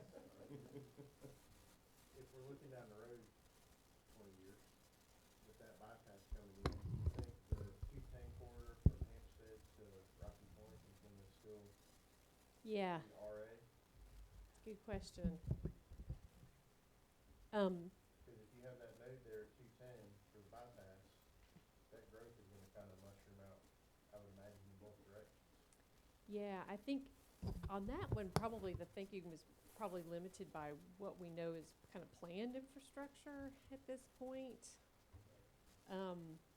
And keep in mind that just like you updated your 2018, you're updating your 2018 plan in 2025, you'll update this in more than 20 years. It'll be more like 10 years. So by the time maybe you're starting to get more pressure and maybe there's more plan for infrastructure to extend, that would be an opportunity. We could change, I'm not saying we can't change it now, I'm just saying we were trying to align where we're including intensity with where we know there's planned infrastructure, because that was very much a common theme of what we heard. In terms of the sewer infrastructure, based on the information that we've been able to gather, I don't believe we're aware of anyone trying to bring sewer across the river, which would be a big barrier. That's a good point, yeah. But yeah, I could be wrong But about that. even this is, yeah, there's a lot of, Well, the thing is, even if you leave it at that designation, you could always be rezoned. Yes? mhm. Yeah, and it's a policy document, so the, planning board and commissioners are not, they have to kind of make a statement of consistency, but they could say, yes, we'll allow the rezoning of a property to higher than what the map says, if they think it's in the interest of the county to do that. There is flexibility. It's not like zoning where you have to do exactly what the zoning says. So is that brown area on 210 coming up from Hampstead, is it stopped there where that last development is, Mr. Adams? Around it. Yeah. And then Equine Acres pretty low density, but kind of the lot, that's really low density. Yeah, I think there's some high acres. Across the creek from there, and on, it's all right. That's why I asked you to say. So this is the Adams Creek here. Harrison Creek, so this is Cross Creek, Adamsville. The kingbirds is about where that yellow is. Right, those are pretty good sized. They're big, lots. yeah. They're state, Yeah. state line. I wanted to kind of, I guess, directly ask, we talked about Rocky Point where the red is on this, which would be the most dense category that we have here. So take that, and we've had some discussion about that making sense. Would y'all then expect Hampstead at that intersection around where the purple is at 210 and 17? Would y'all expect that to also be the most dense, or that same most dense category, or the way it is now, which is a step down? From a one sense, a planning perspective would be to kind of start to build a little bit more densely and maybe get some connections to where, yes, there is a lot of traffic there, obviously, but maybe build it at such a density and with such connections to where, folks living right there might not need to take a car everywhere they go. I'm not sure what y'all's thoughts are about that. Well, yeah, you hit on a big point there, it's traffic. And I think there's probably enough traffic in Hampstead right now. I mean, it probably might not be a bad idea down the road, maybe after the bypass opens up and it eliminates some of that traffic there on 17. But I don't know, what your thoughts, Mr. Adams? If you had some density, I'm sorry. No. If you had some density that included some commercial, may include some commercial centrally located in Hampstead, you could potentially reduce some of the traffic on 17 going north and south. Well, yeah, well, that's the beauty of commercial. Right. Yeah. But we would have to maybe elevate that designation to a little bit more density than. There's not, other than that place where they had the spot festival, is there not The only other, it's not significant, but the only other I see significant right in that area is the Atlantic Seafood property that will go up for sale. So that could drive a lot around it, but there's still so much hodgepodge. I mean, you're buying up a lot of small properties to do that, but that's That's pretty significant. But allow a little bit more density. Yeah, maybe add a exactly. little bit Yeah. more Oh, appeal to there's- somebody to come in yeah. and buy up. Yeah, you can put a lot on that piece of property. Certainly. If you, yeah. My 2 cents. Well, yeah, the commercial, like if you had restaurants, you know, stuff such as that, maybe with higher density, there, that would probably. That's what the plan actually calls for now. The regional mixed use category Right. is intended to be more commercial, than residential in that sense. I think it's beginning to transform a little bit. I'll be interested to see what comes with that development, those properties there where, the old, I guess that was the Atlantic Seafood that was Yeah. demolished. Not tearing up. Mhm. Interested to see what happens Yeah, there. could be. That's a big piece of land at a critical intersection. This is kind of a tricky, it's a tricky one from a planning standpoint because I think I agree with all the comments that were just made, but we also know that DOT's kind of dried up the funds. And so you're gonna be limited in terms of the kind of traffic improvements that you can make and, that kind of thing. So and we keep hearing about everybody wants to, deal with the congestion. So having kind of a regional draw, that was the thinking why we put it neighborhood center, not regional, is that we're not, if we're wanting to draw regionally, probably do it over here versus over here. But I see your point. Ms. Oh, Jones, thank I'm you. interested to hear your opinion. I'm gonna call you out since you came in a little late. We gotta pick on you. What do you see as the area in the county that's gonna change the most over the next 25 years? Rocky Point. Rocky Point,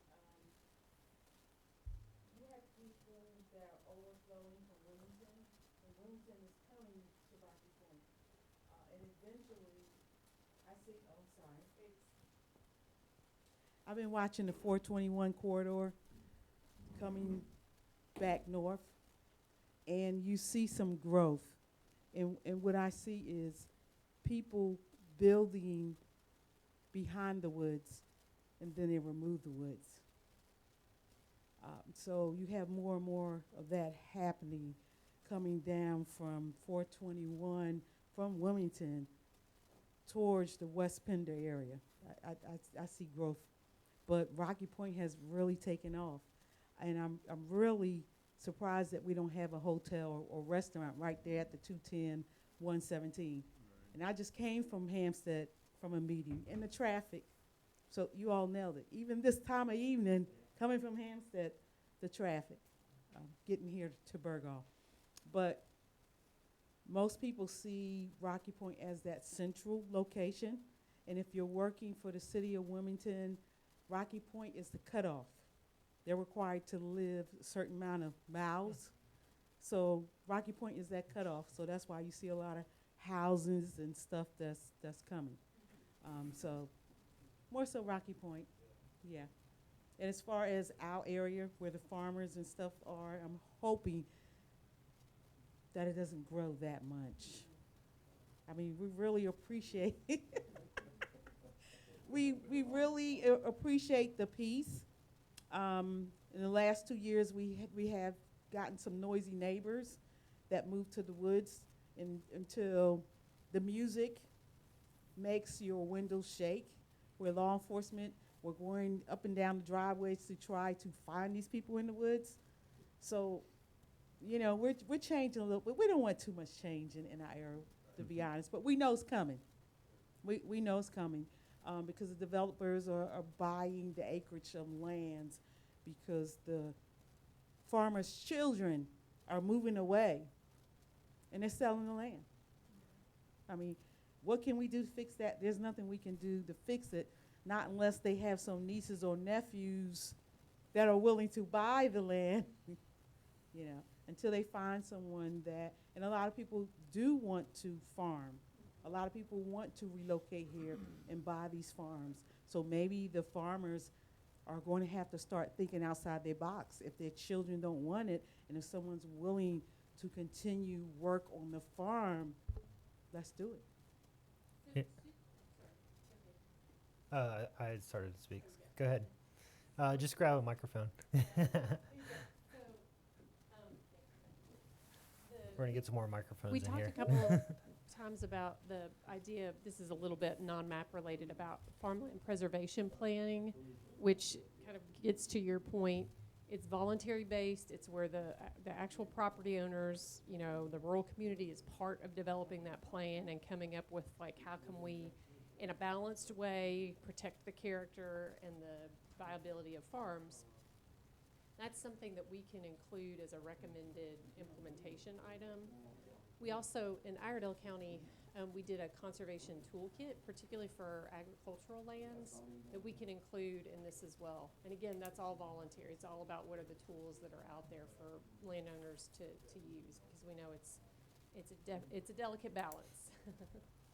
What's neat about all of those options that would be in that plan is that there's a variety. There's some that are more, government initiated programs. If, the citizens and decision makers of Pender County decided they wanted to put money towards potentially, helping farmers, keep that land in production or at least in conservation, there's that option. But there are also market-based, options that just kind of are incentives as well. So there's a variety of tools out there, which is pretty neat. But I think folks need to know about them. And Yeah.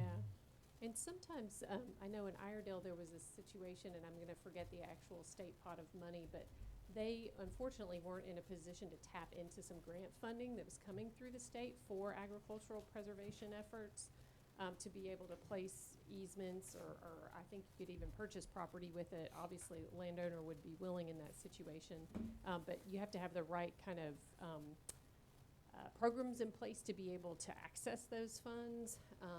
Buncombe, Orange, there are a couple other counties in Orange County that are set up to do that. So, that's one thing to consider. It doesn't have to be funded by county residents necessarily, but setting up those programs so that you can access land and water conservation funds from the federal government or state funds that are available for that sort of thing.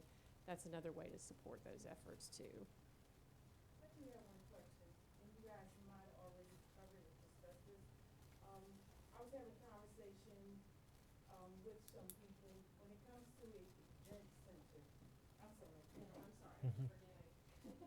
We have to go to Duplin, we have to go to New Hanover, and we spend a lot of money outside the county because there's not a place that's large enough to hold events.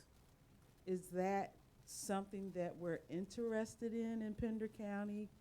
An event center, so we can stop giving Duplin and New Hanover all of our money? Is that something in the works? Well. Or is that something we need to show? Well, the heart of your issue is something that we've talked a lot about, is how do we stop giving our money to everybody else and start keeping it in the county. The event center specifically, I don't know that there are any concrete plans to develop something like that, but that is something that has been talked a lot about as a need. So that certainly has been identified as a need. But the overarching point of we gotta have places for people to spend their money is definitely been talked about. Is that something that's addressed at all in the Parks and Rec master plan? Like even the start of like a community center that could, maybe not as large as some of the others. I'm not sure. I don't know. Do you know, Adam? I think they have like regional park plans, which they're definitely working on. But I mean, even we talked about if folks want to hold like youth sports tournaments at these regional parks that we're building or upgrading, well, we're going to need some hotels. Whether that's around Burgaw or Hampstead, or Surf City, wherever. Another option too that would be, we get a lot of questions about is doing like wedding or event venues on like farm settings. Everyone wants to get married on the farm, so but that's very difficult to do with our zoning code currently, and so there's some ways we could try to address that through zoning. That, you know, there's different options for that as well.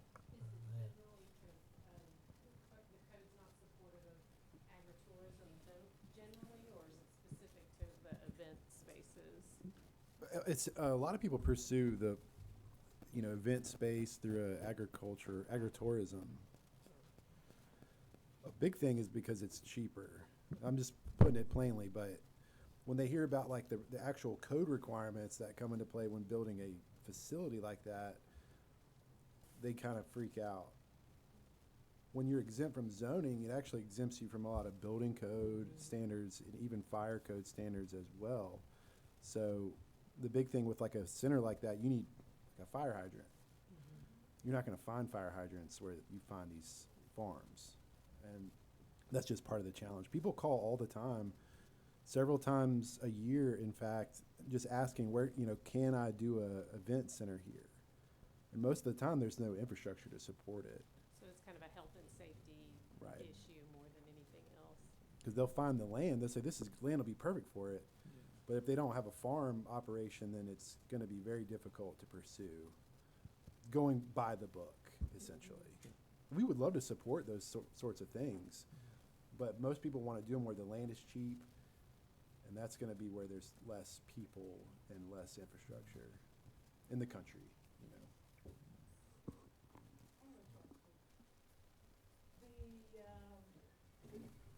In Kenansville, what do you call that place right across from James Point Community College? Duplin County Event Center.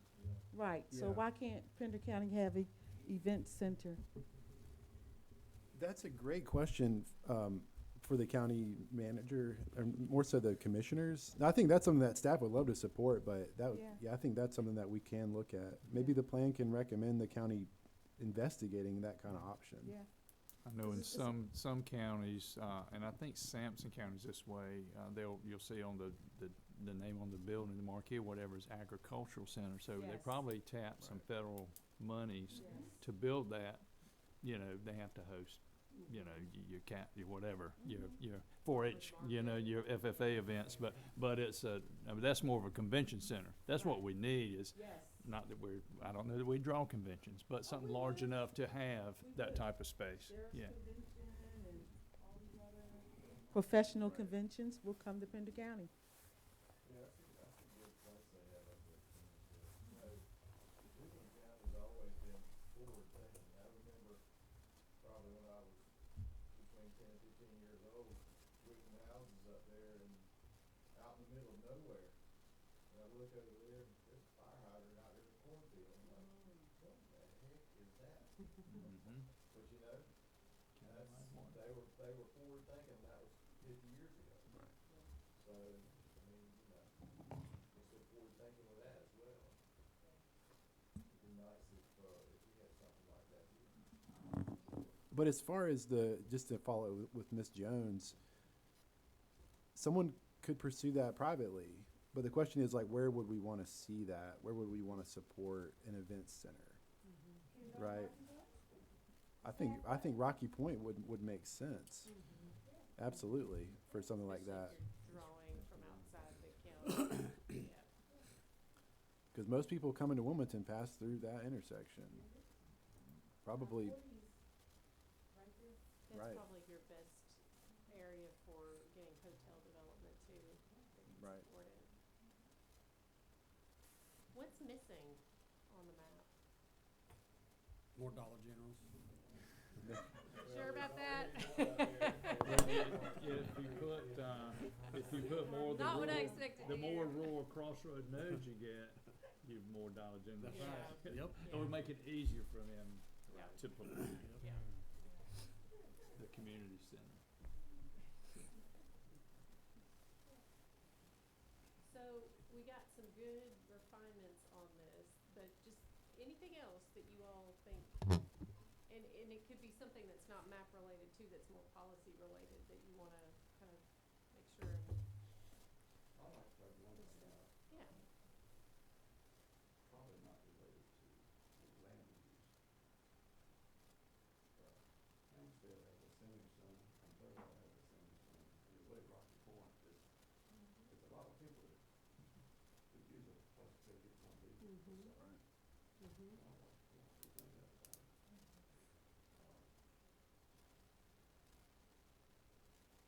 Probably not the place to bring it up, but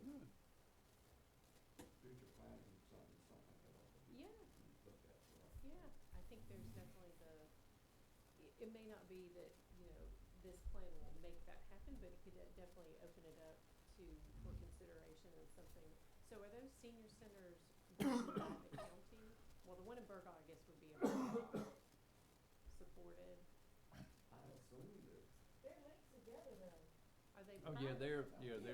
they're dual centers. The one in, Hampstead, north of Hampstead, So they're does by the Pender Pines. County And own them? The senior center by Pender Pines and the one in Burgaw, they're in Lynn. And they're county-run facilities? Not sure about that. I'm not sure, but I just know that they're linked Yeah. together. Yeah, they're dual facilities. Pender Adult Services, is that, Yeah, Pender Is Adult that right? Services Yeah. administers that. Okay. That's right. so that's like a nonprofit agency, so the Okay. county may support them, but I think they're their own Yeah, Private. yeah, probably a lot kind of more, nonprofit maybe group. some federal and Yeah. state money. And that's the same organization that runs Right? Pastran, which is basically Commu- our Transit. public transit. yeah, public transit. Some folks may not know, but they'll take anyone anywhere. You might have to give them a little heads up, but yeah. One of the questions I had, just to point out a difference between the map we have now and the one that we've been examining tonight, is that yellow area along the coast. I think we have it as coastal neighborhood. The current plan, we have basically how it looks now, except there's a few little splotches of red, which was waterfront commercial, which is like at the end of Lewis Road, and some of the other kind of marina areas. There were 5 different little areas on the current plan. And I just want to get y'all's thoughts on maybe some water, what would y'all imagine or want to see, on the waterfront in terms of development. I think that the way it's written up currently, and one of the recommendations I would have for what's in this packet now for the coastal neighborhood, is to include some commercial designation in there to support those. Definitely support those existing marinas and boat ramps, but I'm not sure what y'all's thoughts would be in terms of commercial development on the waterfront. Sure. Well, I feel like there's a need for it. I think that this would agree with me. The only downside to it is pushback from the neighbors. And that seems to be the biggest consensus, especially like on Lewis Road. I mean, really, the only waterfront that's not developed would be that purple track just north of Scotts Hill and other things. Right, and that, 3.5 miles of shoreline.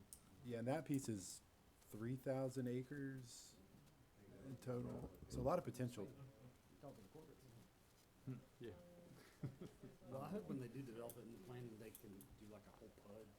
And maybe I don't know if they can do a school, but they can get the commercial and get restaurants and get a little bit all of it, all in one massive tract. That could, Well, I think would be the only feasible way to that be could do able to develop everything. it. That could do everything you're talking Yeah, about. yeah, all in one. Everything you're talking If you could about. afford to buy it and develop it. Is that purple track? Mm-hmm. You know, if it's zoned, Do what? if it's They'll take a zoned check. so you can have some Yeah, commercial exactly. It on wasn't. there. I can write it, I can't back then, it. You know, if the zoning's there for it.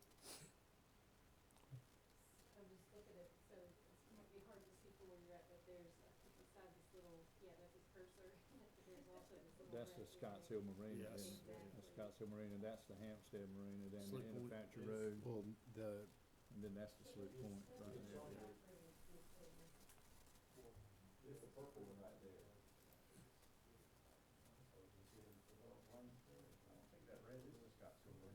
Yeah, so that red dot, The Scott- that red that's dot, the- yeah, so that red dot is undeveloped. That one is, the one in the middle there Scotts is, Hill- is up at Belvedere. Right here. Yeah, right there, and the Sweet little, Point's little white bitty right one, there, the the little dot. bitty one Yeah, right I see it. there. I see it now. That's Lewis Road, yeah, Little red dot. yeah, Lewis Road, yeah, Alternative map, the ramp. got it designated as this neighborhood center designation, but it sounds like maybe more marina kind of focused designation of what you're thinking more so than a neighborhood center You designation. say heavily developed with neighborhood. I would just say in the yellow category, the new yellow category, to include the opportunity to have, those types of coastal waterfront So the commercial. other thing just to kind of throw in the mix is when you come over here and look at the map, it's pretty covered up.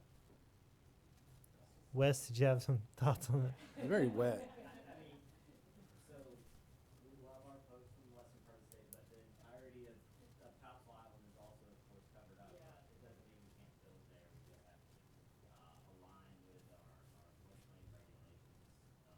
And there's a ton of development throughout the county that's in the floodplain. Wetlands are different though.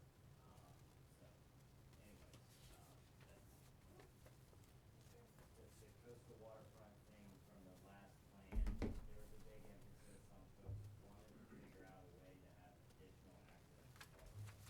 And if that didn't mean by boat, then perhaps that meant something similar to what's at, Sailfish or somehow folks Mhm. could visit the water on those places.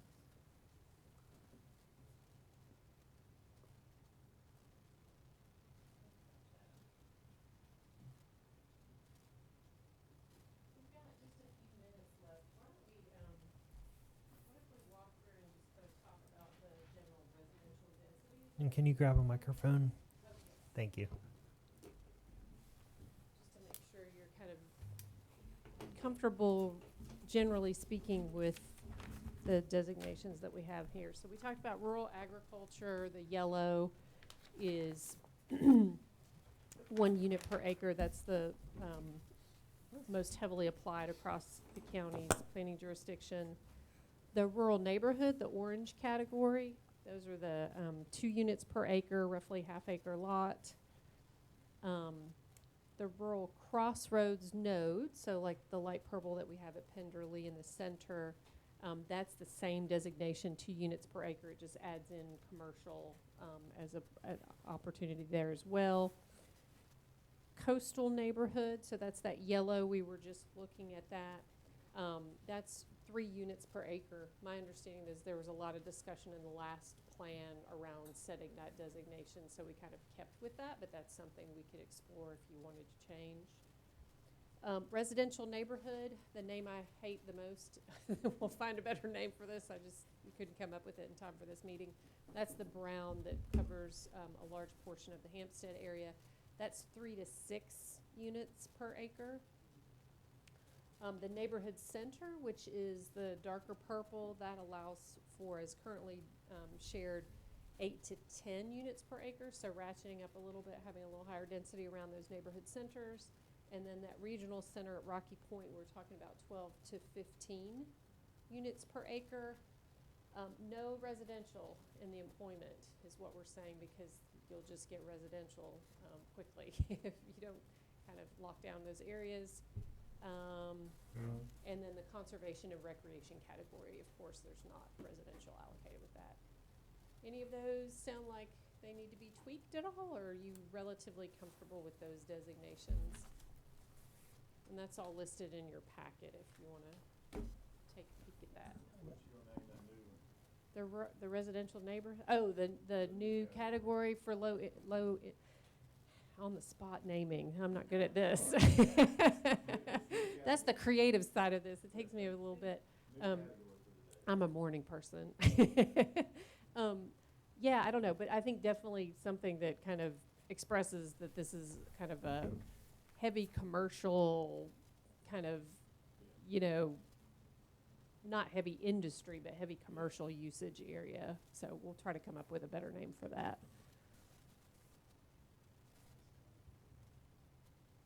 So it would be commercial and absolutely no resident, no residents, in that corridor. Now, it looks like there might be some kind of existing residential that might live there. I could be wrong. I don't know. Is that, yeah, yeah. You're talking about this one here? Yeah. Okay.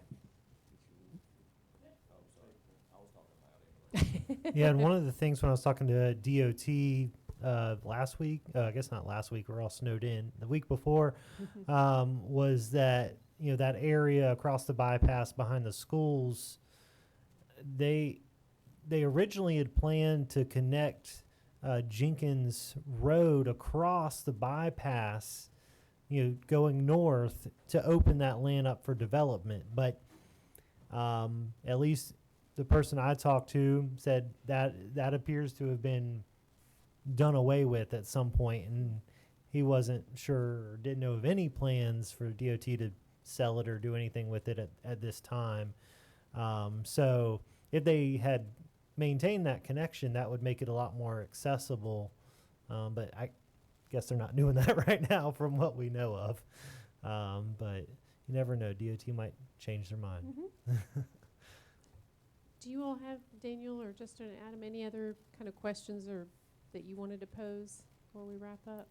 Do you want to give a general idea when our next meeting would be? Mm-hmm. We don't have the date confirmed yet. We have, right? well, actually, I think we've got those 2 Wednesdays pretty well locked down. If you, Emily, do you have those dates top of mind? So it's going to be, so we're going to skip February because we got to do some work. March We have to do 5th. some drafting. March 5th and April 9th, I believe, were the dates. They're we were both talking about. Wednesdays, March 5th and April 9th.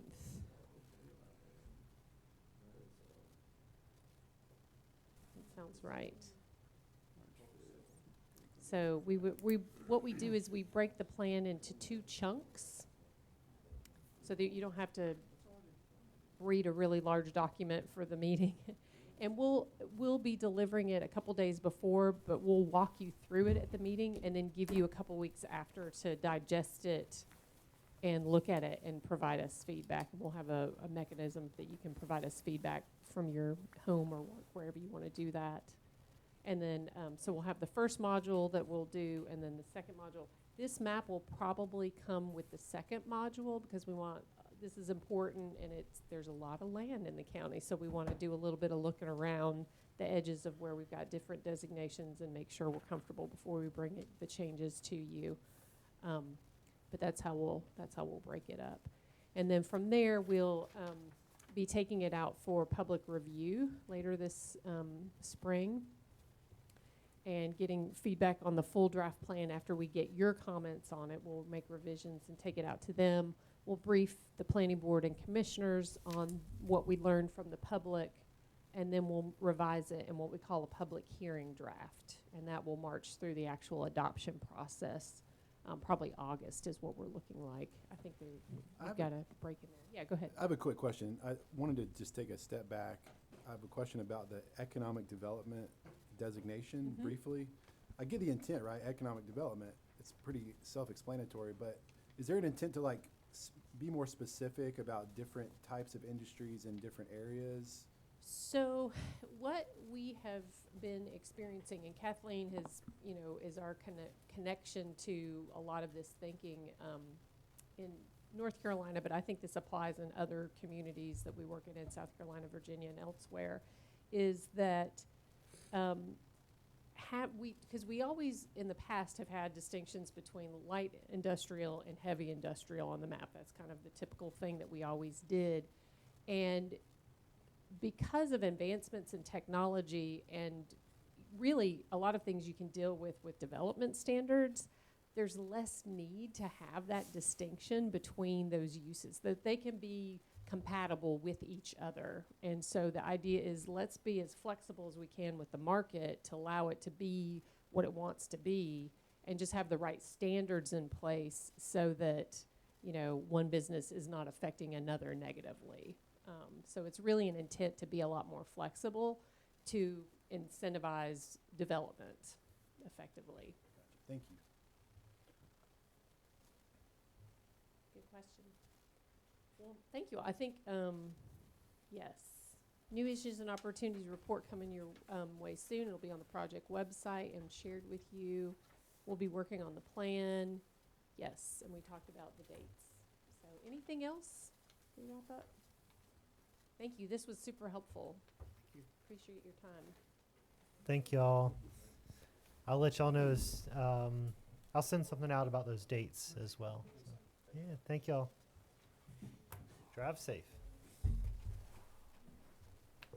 Thank you, Miss Meyer.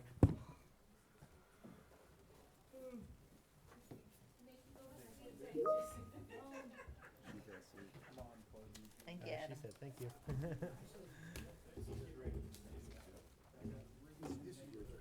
Yes, sir.